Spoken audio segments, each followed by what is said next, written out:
गई। कहानी उस घर की है जहां बहू और बेटी को एक माना जाता था, लेकिन फिर अरे शिखा बेटा, तू रसोई में क्यों घुसी रहती है? जा, रोटी मैं बना लूंगी। नहीं नहीं माँ जी, आप बैठिए, बस सारा खाना बन ही गया है। श्वेता को बोल देती हूँ, वो खाना लगा देगी सबका। सॉरी भाभी, मेरे पास वक्त नहीं है। माँ, मुझे पैसे देना, पार्लर जाना है। हाँ हाँ चली जाना, भाभी को भी ले जाना। वो भी जाने को बोल रही थी पार्लर, पर पहले ना मदद कर दे उसके खाना लगाने में। देख माँ, वो बहू है, उसे बहू रहने देना, इतना सर पर मत चढ़ा भाभी को। श्वेता, ज्यादा मत बोला कर। बहू और बेटी में कोई फर्क नहीं होता है। जा जाकर काम कर। ननद को माँ का भाभी से इस तरह प्यार करना बिल्कुल अच्छा नहीं लगता। वो बार बार किसी न किसी तरह माँ को भाभी के खिलाफ भड़काती रहती, लेकिन कोई फायदा ना होता। एक रोज, अरे बेटे किशन, जा बहू को कहीं घुमा कर ला, सारा दिन घर में काम करती रहती है। हाँ हाँ माँ, हम लोग जा रहे हैं ना गोवा। अच्छा जी, भाभी ने तो हमें बताया भी नहीं। वैसे तो सारी पंचायत करती है, ये गोवा वाली बात क्यों छुपा गई हमसे? अरे क्योंकि उसे खुद नहीं पता था बहन। मुझे टिकट सस्ती मिल रही थी तो मैंने बुक कर दिया। हाँ शिखा, पैकिंग कर ले, संडे हम जा रहे हैं गोवा। दोपहर में शिखा पैकिंग कर रही थी कि सास आ जाती है। ये क्या बहू, साड़ियाँ? अरे गोवा जा रही है घूमने या फिर शादी में मायके हैं? माँ जी, ऐसा कुछ है ही नहीं, समझ में नहीं आ रहा क्या रखूं कपड़े में। अरे तेरी और श्वेता की साइज तो एक ही है, उसके कुछ मॉडर्न कपड़े ले ले, आकर लौटा देना। हाँ माँ जी, ये ठीक रहेगा। शिखा श्वेता के पास जाती है और उससे कपड़े मांगती है।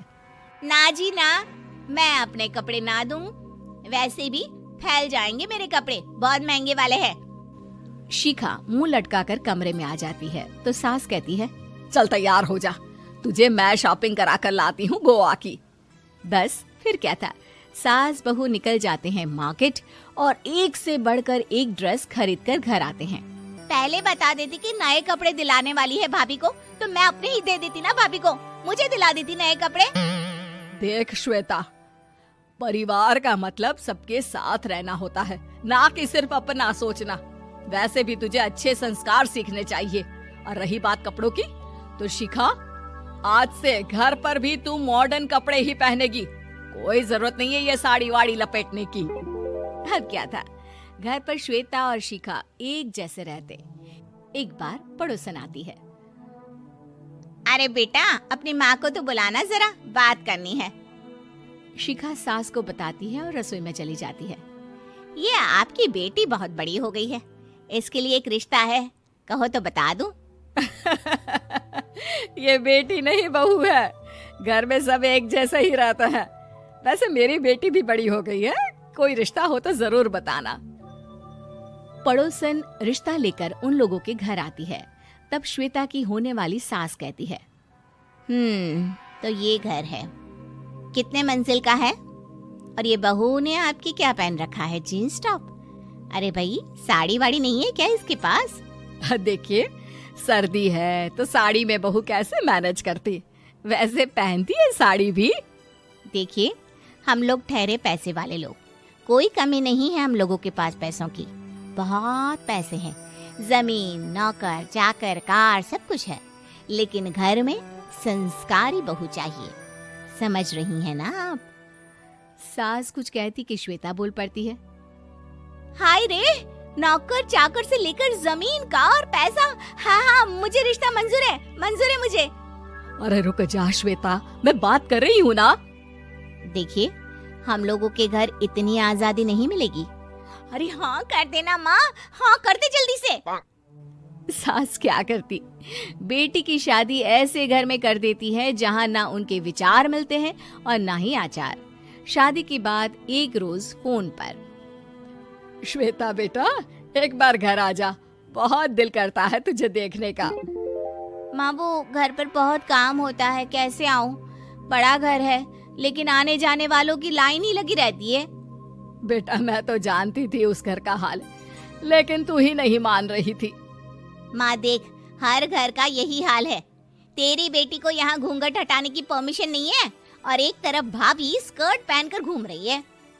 बेटा, मुझे क्या पता था कि मेरी बेटी को ससुराल के नाम पर पिंजरा मिल जाएगा।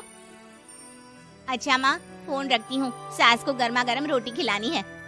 तुम लोगों की तरह नहीं कि एक रोटी बनाओ, एक सब्जी बनाओ, फिर सारा दिन फ्री होकर घूमो। सास फोन तो रख देती है, लेकिन सोच में पड़ जाती है कि एक तरफ बेटी जिसे कोई आजादी नहीं, वहीं दूसरी तरफ बहू जिसे देखकर लगता ही नहीं कि उसकी शादी भी हुई है। अगले रोज। शिखा, अरे ओ शिखा। हाँ माँ, क्या हुआ? कुछ चाहिए आपको? मैं जिम जा रही थी। जिम के कपड़ों में बहू को देखकर सास को घूंघट में अपनी बेटी का ख्याल आता है। देख बहू, घर में बहू की तरह रहा कर। इतने टाइट कपड़े पहनकर जिम जाना पसंद नहीं मुझे। जा जाकर रोटी बना। रोटी? माँ, अभी तो शाम की 6 बजे हैं, इस वक्त रोटी? अब क्या मेरे खाने पीने पर भी पहरा है? अरे जब मर्जी तब मैं अपने घर में खा भी नहीं सकती क्या? बहू को अजीब लगता है। वो समझ नहीं पाती कि जो सास कल तक इतनी सपोर्टिव थी, उन्हें अचानक से क्या हो गया। वो किचन में जाती है, गरम रोटी के साथ 2 तरह की सब्जी, रायता, सलाद सब लेकर सास के पास आती है। माँ जी, खाना। इतना सारा खाना? राक्षस समझा है क्या मुझे? रोटी मांगी थी मैंने गर्मा गर्म बस। पर माँ जी, रोटी खाती किससे आप? सब्जी तो बनानी थी ना। अरे भूख मर गई मेरी तेरी बहस से। जा जाकर काम कर, अंदर पूरी रसोई साफ कर। बहू अंदर चली जाती है। थोड़ी देर में श्वेता घर आती है। अरे शिखा, जल्दी से चाय ला, पकवान बना, मेरी बेटी आई है। अरे नहीं नहीं माँ, ड्राइवर बाहर खड़ा है। मैं तो घर का कोई सामान खरीदने के बहाने यहाँ आ गई हूँ, मुझे जाना होगा। अरे बेटा, पर कितने दिनों बाद देख रही हूँ तुझे, रहने आ जाना 2-4 दिन के लिए। आ जाऊंगी माँ, जब मेरी सास मरेगी तब। मैं तो रोज मन्नत मानती हूँ कि मेरी सास मर जाए तो अच्छा है। अच्छा चल, जा रही हूँ माँ। हे भगवान, कैसे कैसे दिन देखने पड़ रहे हैं मेरी बेटी को। सास अंदर जाती है, जहाँ श्वेता की जिम वाली सहेली का फोन आया होता है। क्या बात है, आज जिम नहीं आई? अरे पता नहीं यार, आज माँ को क्या हो गया अचानक। पर खैर कोई नहीं, लगता नहीं कि मैं अब जिम आ पाऊंगी। शिखा स्पीकर पर बात कर रही थी, जिसे सास सुन रही थी। यार ये सास ना होती ही ऐसी है। मैं तो कहती हूँ बुढ़िया जल्दी मरे और तू आराम से जिए। शिखा को सहेली की बात पर गुस्सा आ जाता है। माँ के मरने की कौन सा बच्चा दुआ मांगता है मोहिनी? आगे से ऐसी बात मेरे सामने मत करना। हमारे घर की शोभा ही माँ है। क्या हुआ जो थोड़ी सख्ती दिखा रही है?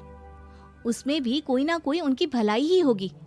मैं तो कहती हूँ भगवान मेरे जैसी सास सबको दे, जो सिर्फ माँ की तरह है। सास वाली तो कोई बात ही नहीं है उनमें। सास ये बात सुन रही थी।